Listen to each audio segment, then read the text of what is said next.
Hello viewers, welcome to our part 3 series of our research methodology. This is BMCU001 for the postgraduate students. Today we are going to look at research design, but before we go there, just to recap of our previous lesson, we did discuss about the research problem, and in our first lesson we did more of introduction and the definition of terms with regard to research methodology. Now today, before we look at the research design, I want us to recap and reminiscence on, by looking at the research problem that we discussed in our previous series of part 2 of the research methodology lesson. And we did say that for you to commence any research process or for you to commence any scientific inquiry, it is the most important thing that you must consider or that you must have first, and so that you can proceed with that process, is that you must have a research problem.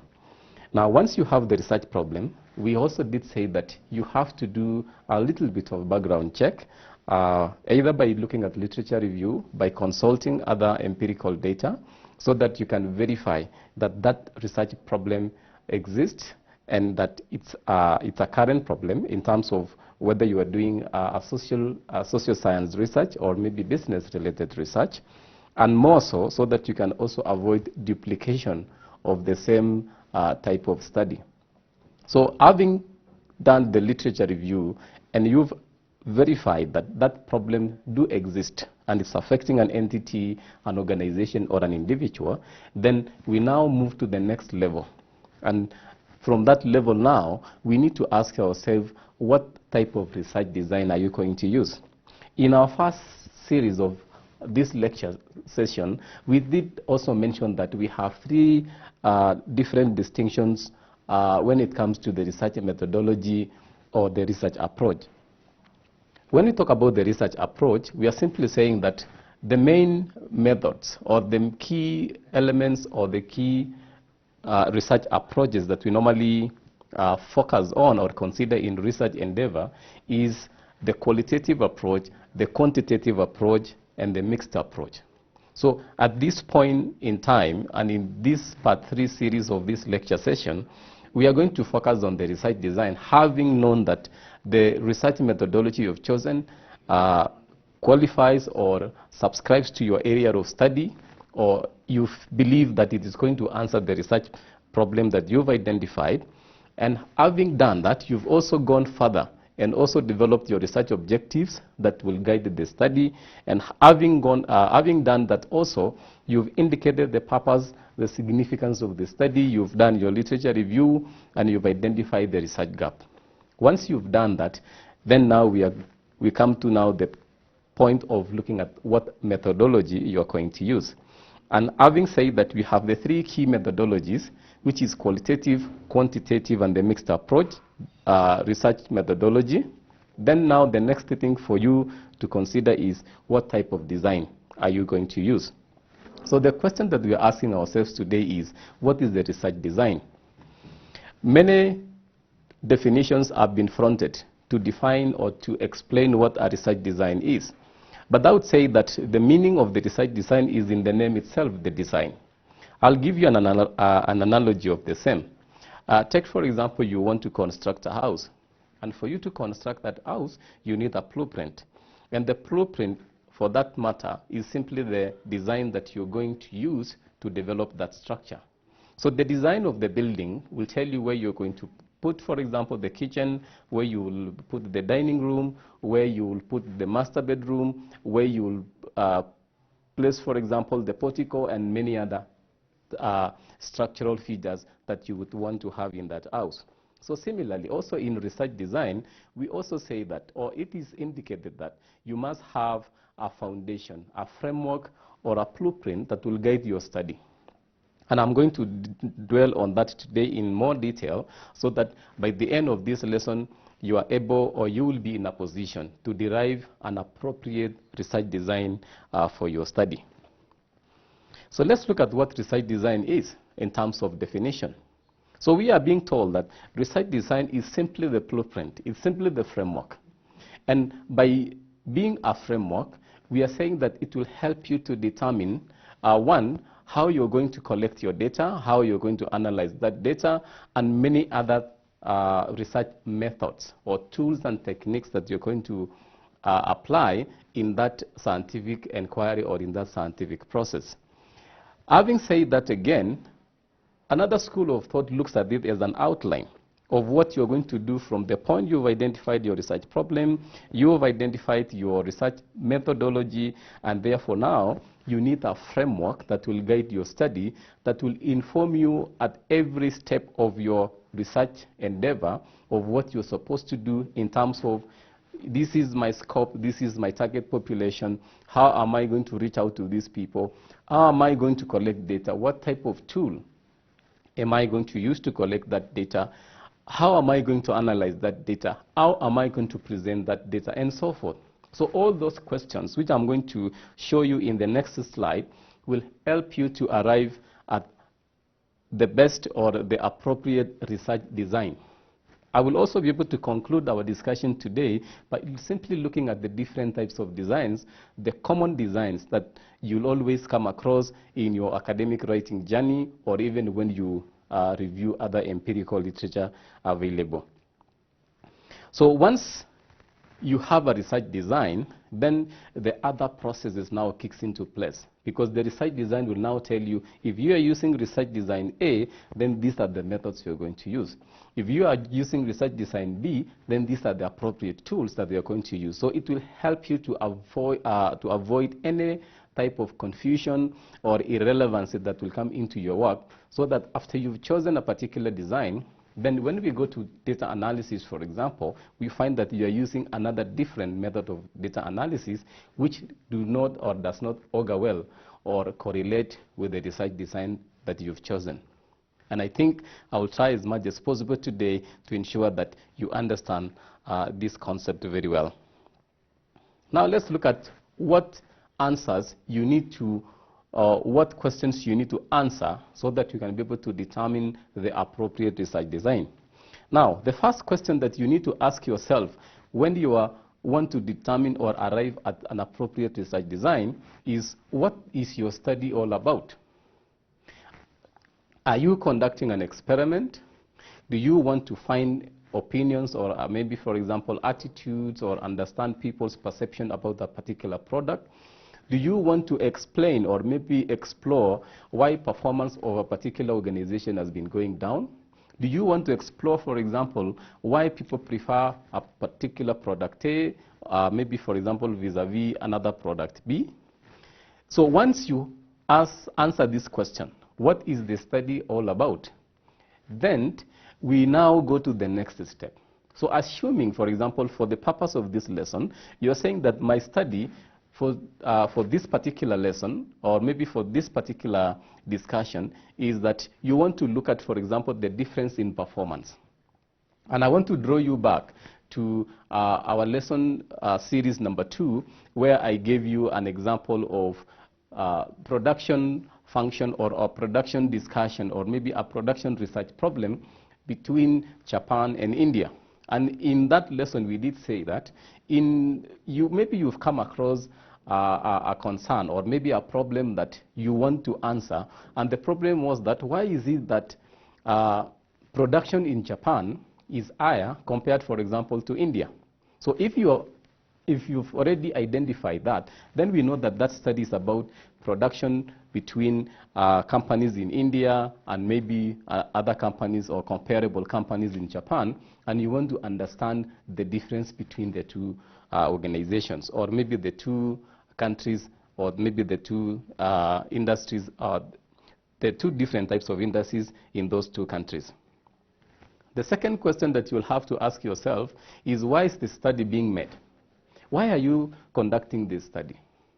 Have you been requested by maybe companies or the Japanese government to explore and tell them more as to what are the differences that has led to that difference in terms of production? Or are you doing the study because you want to, for example, acquire an academic paper? Like, for example, now that you are at the university and you want maybe to graduate, and it's a requirement that you have to undertake a research process, or maybe a research project or a thesis for that matter. So as you do that, then you are answering the question as to why is the study being made. So you are doing that study because maybe the Indian government, or put it on differently, the Japanese government wants to understand why their companies or maybe their production is superior than India, or maybe India wants to understand why their performance is lower compared, for example, to the Japanese companies. Then thirdly, you will ask yourself, where will I conduct the study? Will I go to Japan and explore more about how their companies operate and so forth? Or will you go to India and try to understand what they are not doing that the Japanese companies are doing? So we will have answered the question that I will conduct, for example, my study in a particular number of industries, maybe in Japan. Then the fourth question is, what type of data are you going to collect? And as I said in our previous lesson, is that we will come to the point where we look at the different types of scales of data. However, at this point, we all know that we have two different categories of data. We have the qualitative data and we have the quantitative data. So assuming, for example, in this case of the Japanese and the Indian manufacturing companies, you want to collect data on maybe how their industries perform in terms of either the technology they use, the training they give their people, and maybe the production, maybe the quality of their products, and maybe even the number of products they produce per given maybe period of time, or maybe hours and so forth. And therefore, you will have now understood that the type of data that you're going to collect in such a scenario will definitely be a mixed type of data, because on one end, you will be asking them, how has been your production? And if you can recall our previous lesson, we say that you're going to conduct a study between 1971 to 1980. Let's say, for example, we want to conduct the study and make it current, that you're going to conduct the study from 2010 to 2020. So that's a 10-year period. So if that is the case, then you are saying now you want to collect quantitative data by looking at the output of the Japanese companies. And again, you also want to look at the type, the perceptions and the opinions these people have with regard, for example, to maybe the level of training given to the Japanese employees and maybe the Indian employees. You may also want to explore, for example, whether they are using the AI systems, that is the artificial intelligence system. Maybe the reason why the production is high is maybe because they are using robots. And maybe India, on the other hand, are not using them. So there are some questions that you will go and ask them to tell you more, so that you can be able to understand the difference in production between the two countries. And therefore, we will have answered this question that yes, you're going to collect both qualitative and quantitative data. I'm giving you that example so that at the end of this slide, we should be able to answer what kind of research design are you going to use. Then fifthly, you're going to look at when can you require the data. So the question here of where can where can the required data be found will be now upon you as a researcher to ask yourself, where are you going to get that data? So you will get that data, as said earlier, by either visiting the company or putting up a phone call to them, or maybe writing a mail questionnaire and sending it to them so that they can fill in for you and give you the information. Or you can go online and maybe study the data that is available with regard to the manufacturing companies in Japan versus the manufacturing companies in India, the type of technology they are using. Chances are that information may be available online, and you may still want to maybe corroborate that kind of information by either sending them a mail questionnaire, or maybe a phone call, or maybe an email, so that they can explore that. Consider that today, as we leverage the use of technology, it may not be visible for you to maybe, for example, go to Japan and carry out the study while you are here in Kenya. Similarly, you may not want to go to India because of the element of cost and time. So what will you do? So you may want to maybe post the questionnaire online, or maybe you can create a questionnaire online, either using Google Forms, or maybe SurveyMonkey, or maybe you can use Microsoft Teams and so forth. And then you now start having correspondence between the companies that you've identified. Because in our previous lesson, we did say that you are looking at 15 companies. So maybe you want to look at maybe 15 companies in India and maybe another 15 companies in Japan, so that maybe you can compare the type of production and the type of resources they use in their production systems.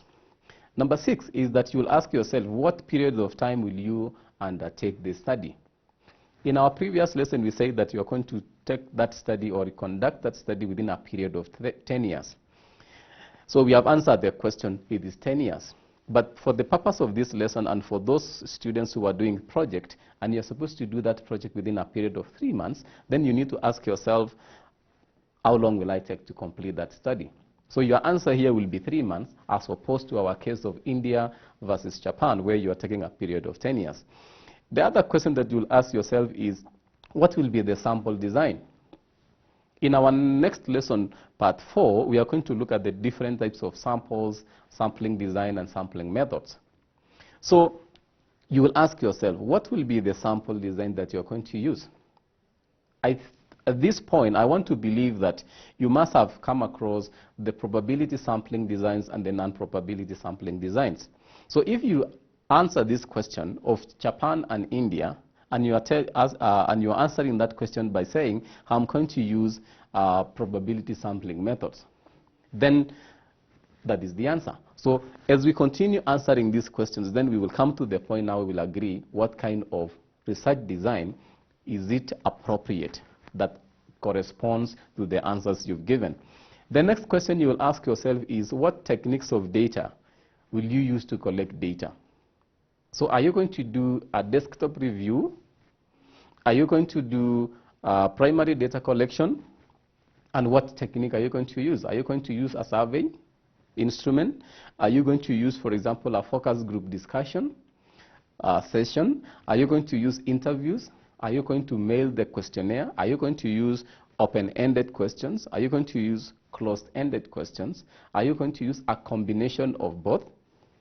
So let's say, for the sake of this discussion, we answer the question by saying we are going to use a survey instrument. And we are going to use both open-ended and closed-ended questions. So our answer here will be, the technique of data collection will be survey. So you're going to use a survey to collect your data. That means you're going to develop a questionnaire. The other question that you will also ask yourself is, how will the data be analyzed? So how are you going to analyze this data? We have two or three different types of key distinctions of data analysis methods. You have the qualitative methods, where you can do thematic analysis by themes, or you can do content analysis by looking at the content and feedback from your respondents, and then you can separate them in terms of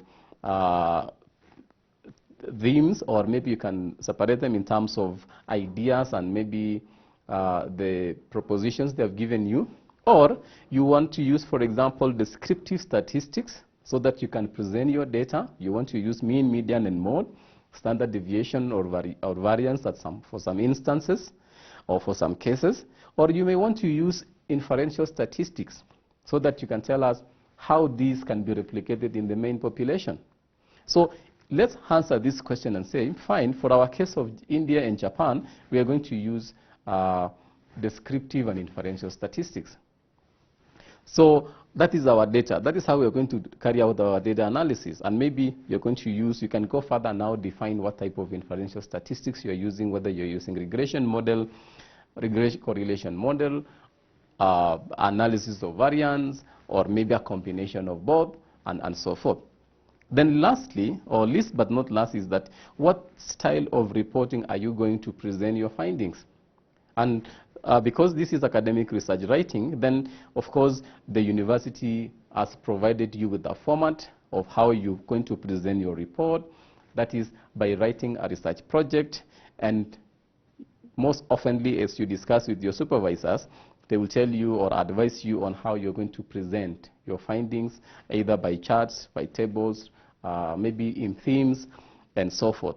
So at least for the last part, we know that you're going to present your report in form of writing, or in form of, I would say, for example, in form of essay, a publication, for some people will present it in form of publication, other people will present it in form of a news report, like that is the election polls that are normally done by pollsters to maybe to try to predict who is likely going to win in a particular election and so forth. So there is that style of writing the report that you're going to do. So it could be in form of a final thesis, a project, a dissertation, a conceptual paper, and so forth. And every style of writing has its different demands or different requirements. For MKU, you are going to present your report in form of a project, and it has steps and requirements on how you're going to do that, even the basic things like the font type, the font size, how you're going to reference your document, how the chapters are supposed to appear. That is the style of writing. So once we are there now, we've answered the question as to what is the study all about. It's about Japan and India production. Why are you doing the study? You want to understand why Japan, for example, production is superior than India. Where are you going to conduct the study? You're going to do the study here in Kenya, but you will liaise with the companies in those countries, and therefore the study will be carried out in Japan. That is for that case. What type of data? We did say that you're going to collect both qualitative and quantitative data. Where can the required data be found? Then you are saying, for this case, this data I can find them, one, by doing secondary review of existing literature, and also you're going to collect the primary data, either by use of a questionnaire, that is the survey instrument. What period of time will the study include? Then you are saying you are doing it between 2010 and 2020.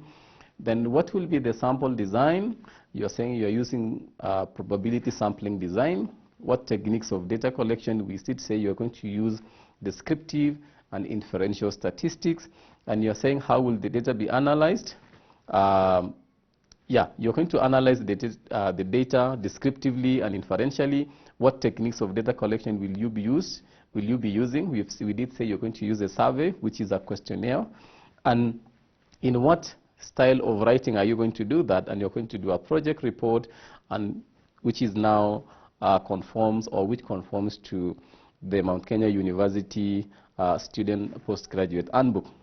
So then the question now, or the elephant question now, is what type of design fits into those answers you've given?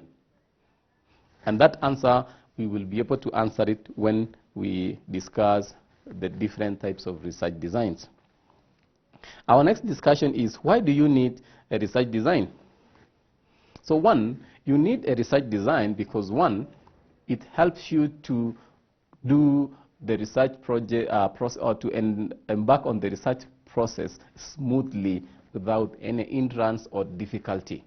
So the moment you have identified your research design by answering the 10 or so questions, then you have your research design. So the research design will now guide you smoothly in conducting your work.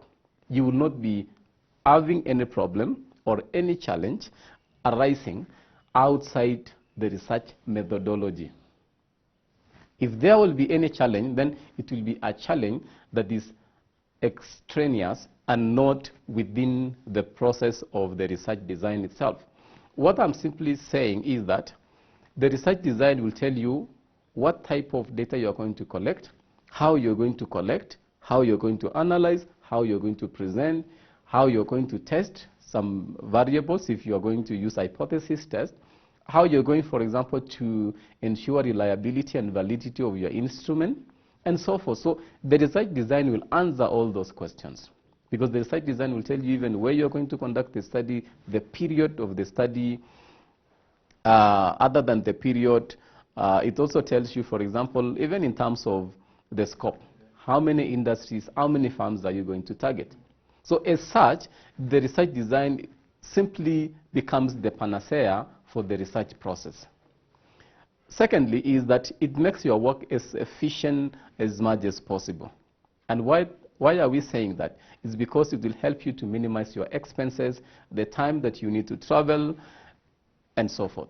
and even the effort. Because once you identify the scope of your study in terms of the objectives, the people you're going to target, the geographical location of that study, the number of people you're going to target, then you will have reduced or you will have addressed the element of effort, time, and money. Because even if you want to hire maybe research assistants, it becomes easier. And that is the main reason for having a research design. Now, let's look also at the research design considerations.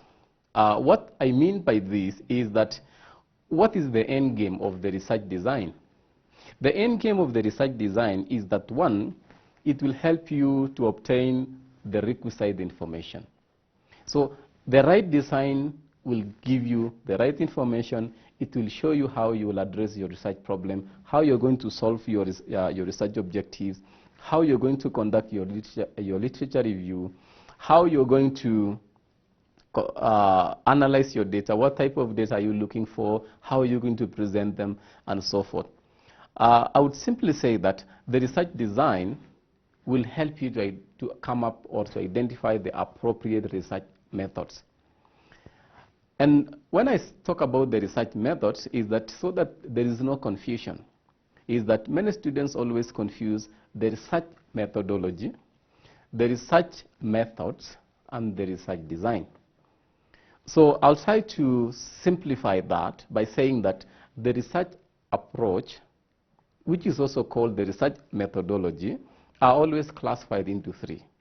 So we have the research, qualitative research approach or qualitative research methodology.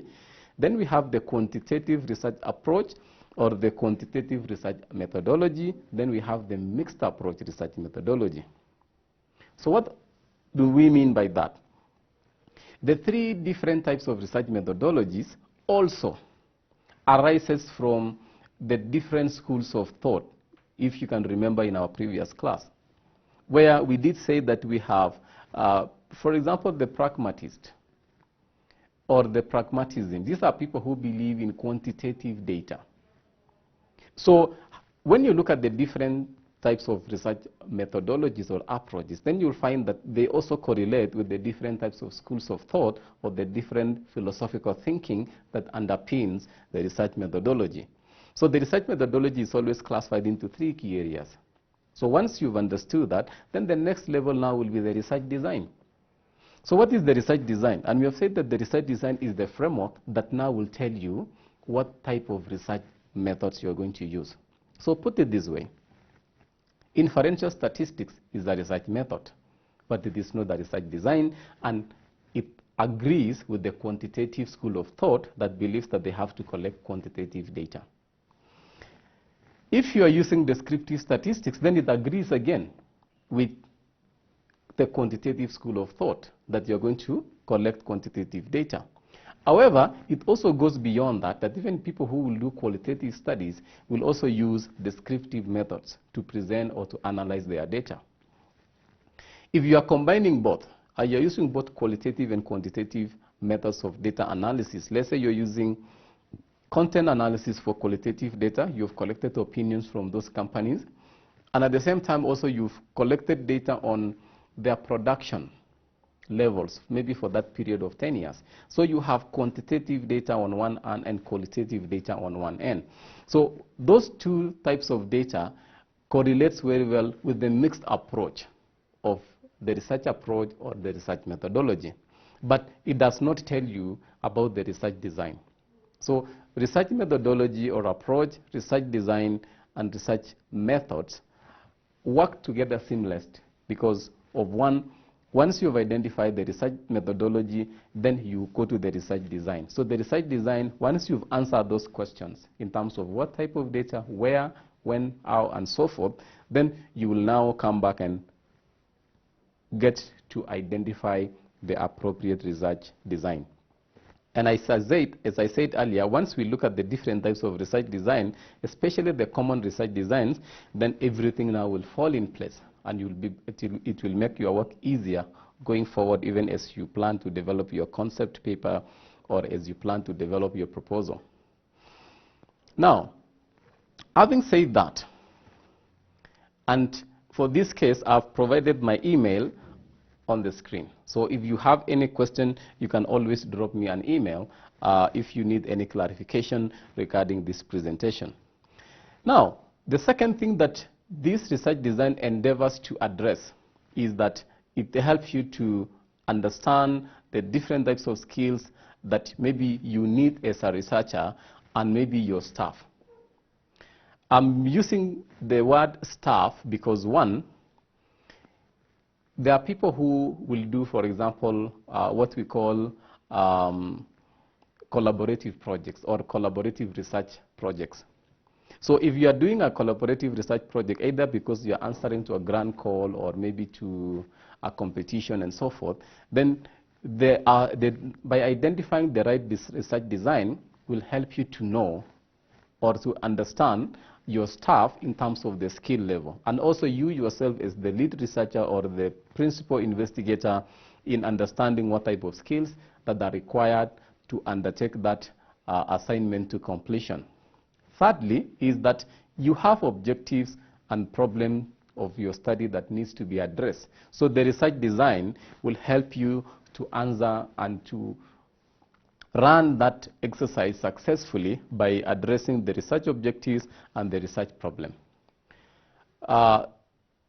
Kindly remember that in our previous discussions, we've always underscored the importance of being logical and being systematic in every research process. And therefore, the research design will improve on that or will integrate that by ensuring that you're using the appropriate method, you're using the appropriate tools or techniques, you're using the appropriate methods of presentations, and so forth. Number 4 is that it also helps you to answer the nature of the problem to be studied.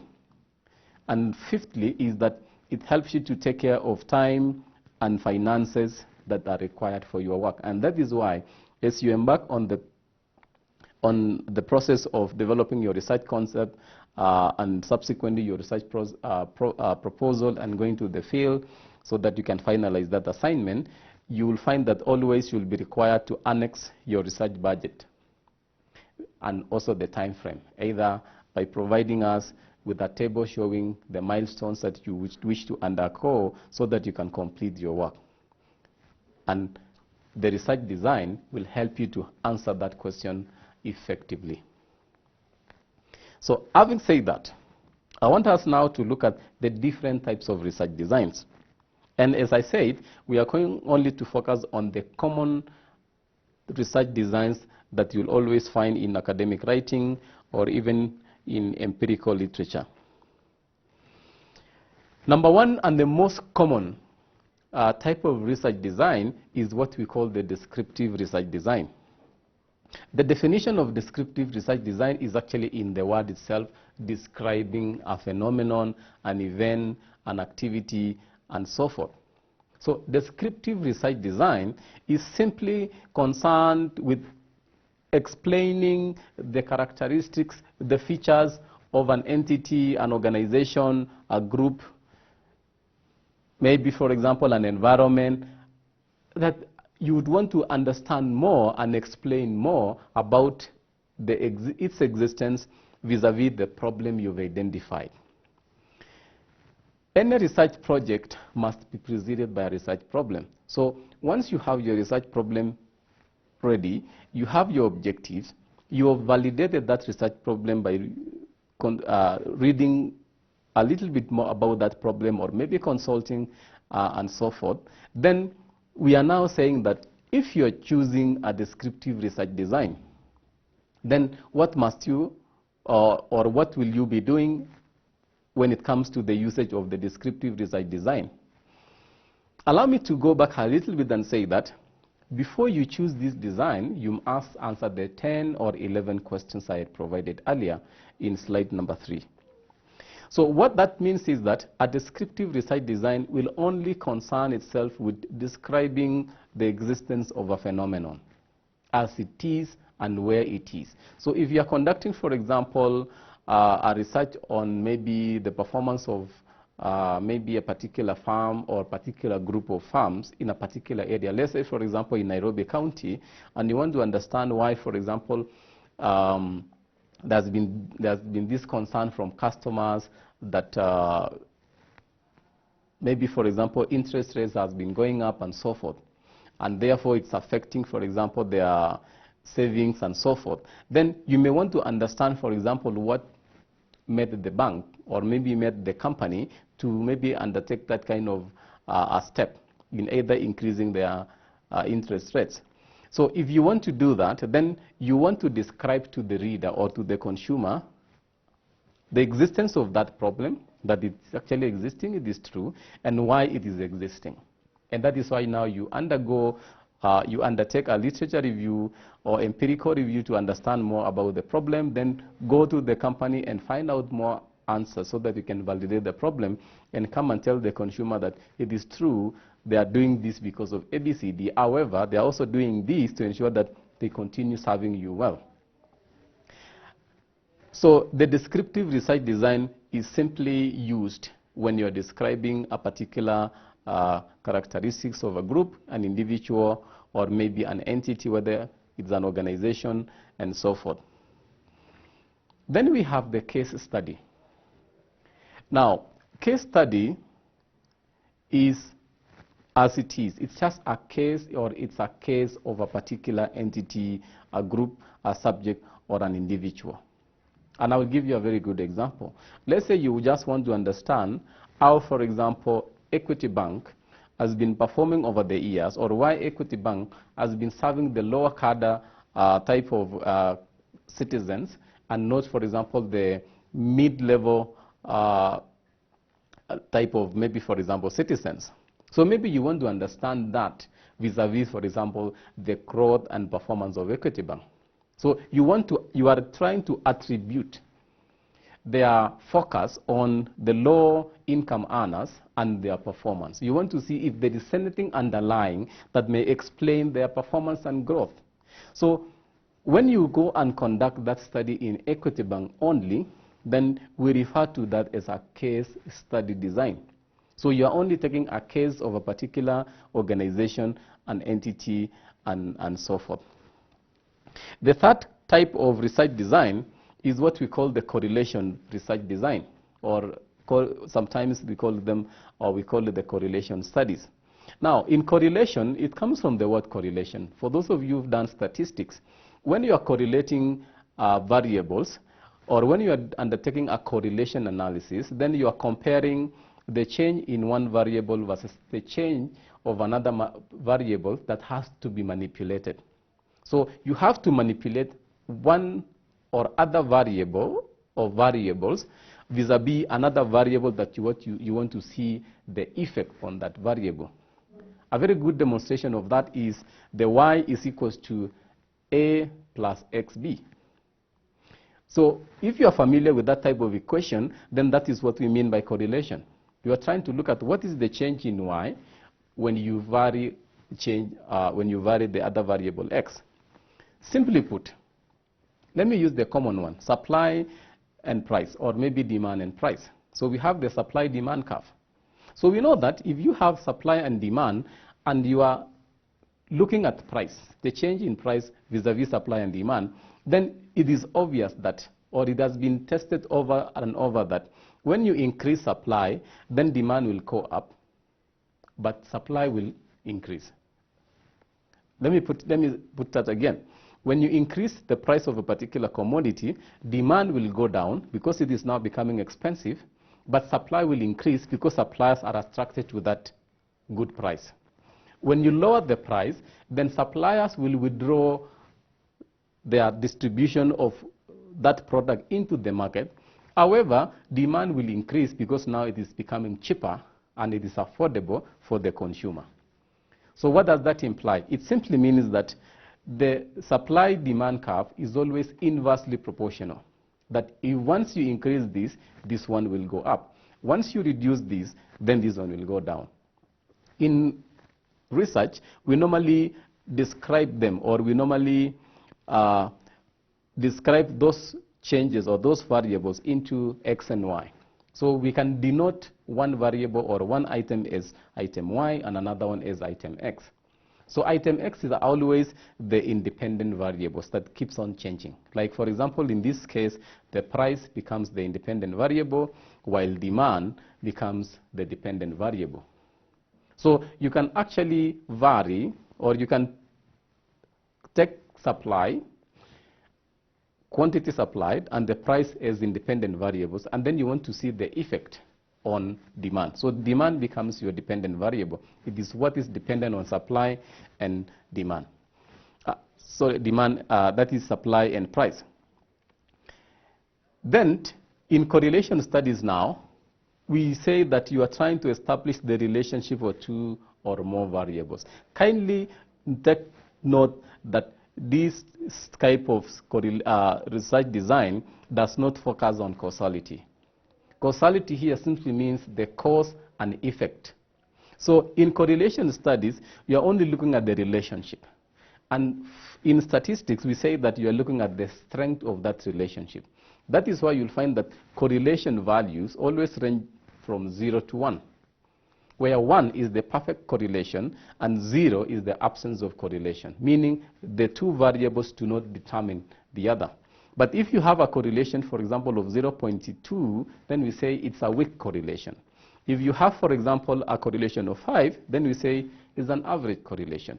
Then if you have a correlation above 0.7, then we say that's a strong correlation. So it simply means that the two variables you are looking at, which is price and demand, highly describe or determine each other or determine the other variable. So then you will say there is correlation. There is moderate correlation, there is weak correlation, there is absence of correlation. So in other words, you are simply telling the reader there is no relationship between this food you've eaten and this type of disease. So take note that in correlation studies, we do not focus on cause and effect, what we call causality in research. And number two is that it is non-experimental. You can never go to the lab to experiment when you're doing correlation studies. I will still come back to our question by identifying the appropriate research design for our Japanese and Indian companies. Number 4 is what we call the longitudinal research design. And just from the word longitudinal is that this is a study that is done over time. So if you are doing a study for a period of 5 years, consider yourself doing a longitudinal study. If you are doing a study for 10 years, you want to observe a particular event, then that's a longitudinal study. Then, least but not last, is that we have the experimental research design. And just from the word experiment is that this is where now you have to go to the lab and you want to establish, for example, the effect of a particular ingredient on a particular output or maybe on a particular variable and so forth. In this case, for example, maybe you would be looking at the yield of a particular crop. So you want to look at the yield of a particular crop when you vary the amount of fertilizers, amount of water, maybe the type of soil and so forth. So this is now what you can call an experimental research design. And when you read more on experimental research design and all the other designs I've given you, you will find that every design has its own research methods that you'll have to use.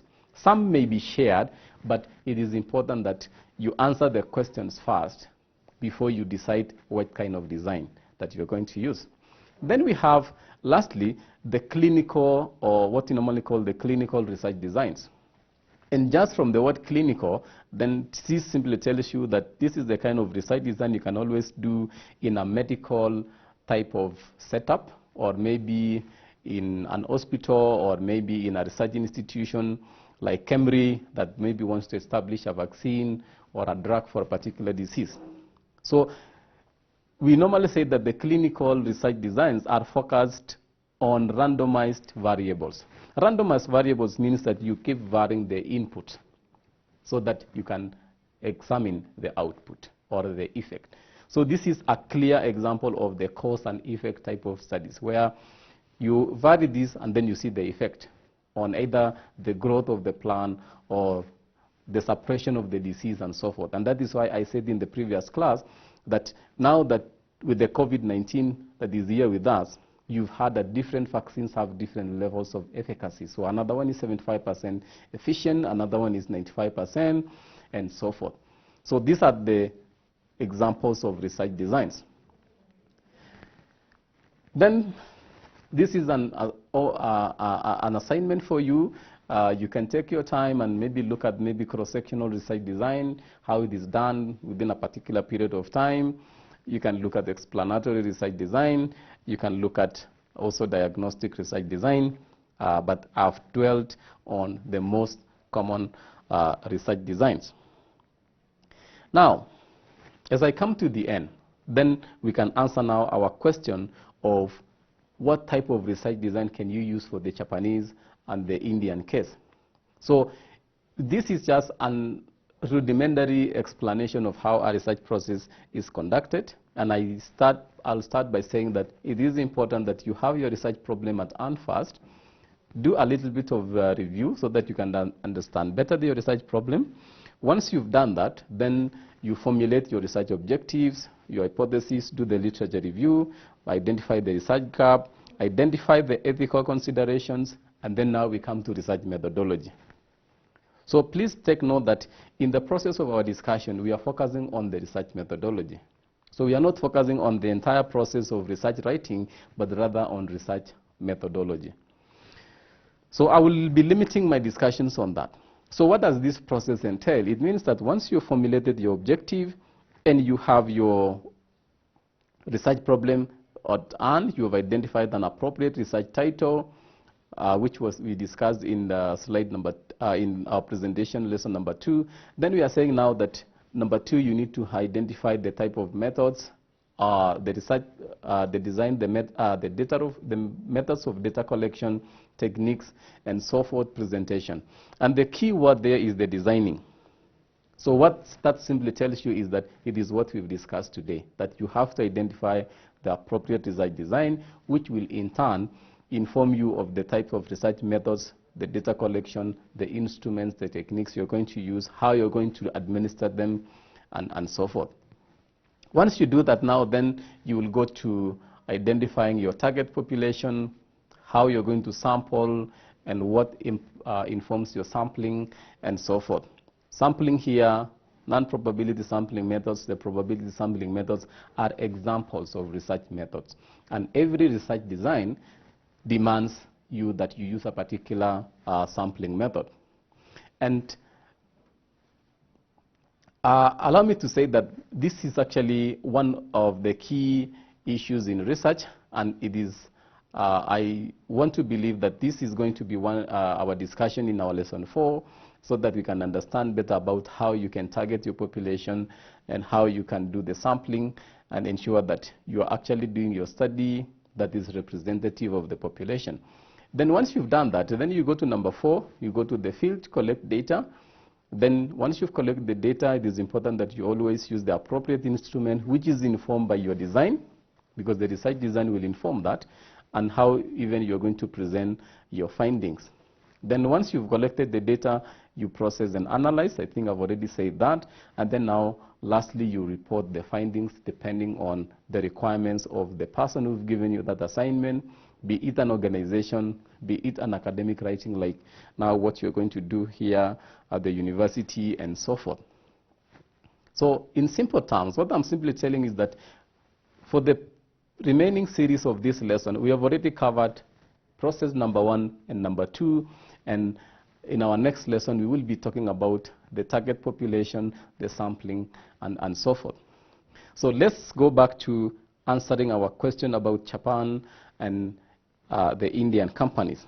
So we say that in Japan, in that study, you want to understand more about the production of these companies. You have identified 15 companies. You're doing it within a period of 10 years.